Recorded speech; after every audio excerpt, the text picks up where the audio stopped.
ಆಕಸ್ಮಿಕವಾಗಿ ಕಾಲು ಜಾರಿ ಹೊಳೆಯಲ್ಲಿ ಬಿದ್ದು ನಾಪತ್ತೆಯಾದ ಕೃಷಿಕನ ಮೃತದೇಹ ಗುರುವಾರ ಬೆಳಗ್ಗೆ ಪತ್ತೆಯಾಗಿರುವ ಘಟನೆ ಭಟ್ಕಳ ತಾಲೂಕಿನ ಮಾರುಕೇರಿ ಪಂಚಾಯಿತಿ ವ್ಯಾಪ್ತಿಯಲ್ಲಿ ನಡೆದಿದೆ.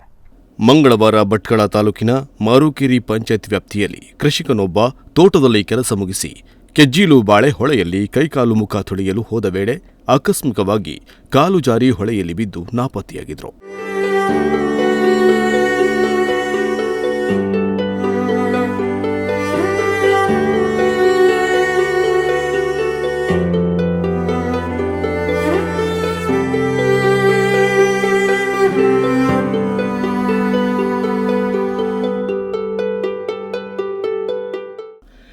ಮೃತ ವ್ಯಕ್ತಿ 52 ವರ್ಷದ ರಾಮಯ್ಯ ಕೃಷ್ಣ ಗೊಂಡ ಎಂದು ತಿಳಿದುಬಂದಿದೆ. ಈತ ಮಂಗಳವಾರದಂದು ತನ್ನ ತೋಟದ ಕೆಲಸಕ್ಕೆ ಹೋಗಿ ಸಂಜೆ ವೇಳೆ ಕೆಲಸ ಮುಗಿಸಿ ಕೆಜ್ಜಿಲು ಬಾಳೆ ಹೊಳೆಯಲ್ಲಿ ಕೈಕಾಲು ಮುಖ ತೊಳೆಯಲು ಹೋಗಿದ್ದ. ಈ ವೇಳೆ ಆಕಸ್ಮಿಕವಾಗಿ ಕಾಲು ಜಾರಿ ಹೊಳೆಯಲ್ಲಿ ಬಿದ್ದು ನಾಪತ್ತೆಯಾಗಿದ್ದರು. ಬಳಿಕ ಮೃತದೇಹದ ಪತ್ತೆಗೆ ಅಗ್ನಿಶಾಮಕ ದಳದ ಸಿಬ್ಬಂದಿ ಸ್ಥಳಕ್ಕೆ ಬಂದು ಶೋಧ ಕಾರ್ಯ ನಡೆಸಿದರೂ ಕೂಡ ಮೃತದೇಹ ಪತ್ತೆಯಾಗಿರಲಿಲ್ಲ.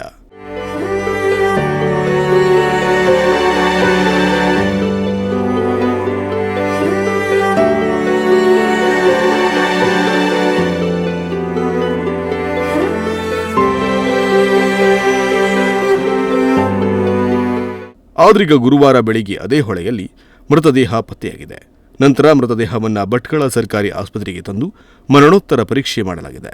ಈ ಕುರಿತು ಭಟ್ಕಳ ಗ್ರಾಮೀಣ ಠಾಣೆಯಲ್ಲಿ ಮೃತನ ಸಹೋದರ ಮಾಸ್ತಿ ಗೊಂಡ ದೂರು ನೀಡಿದ್ದು, ಗ್ರಾಮೀಣ ಠಾಣೆಯ ಎಎಸ್ಐ ಕೃಷ್ಣಾನಂದ ನಾಯ್ಕ್ ಪ್ರಕರಣ ದಾಖಲಿಸಿಕೊಂಡು ತನಿಖೆ ಕೈಗೊಂಡಿದ್ದಾರೆ. ಉದಯ ನಾಯ್ಕ್, ನುಡಿಸಿರಿ ನ್ಯೂಸ್, ಭಟ್ಕಳ.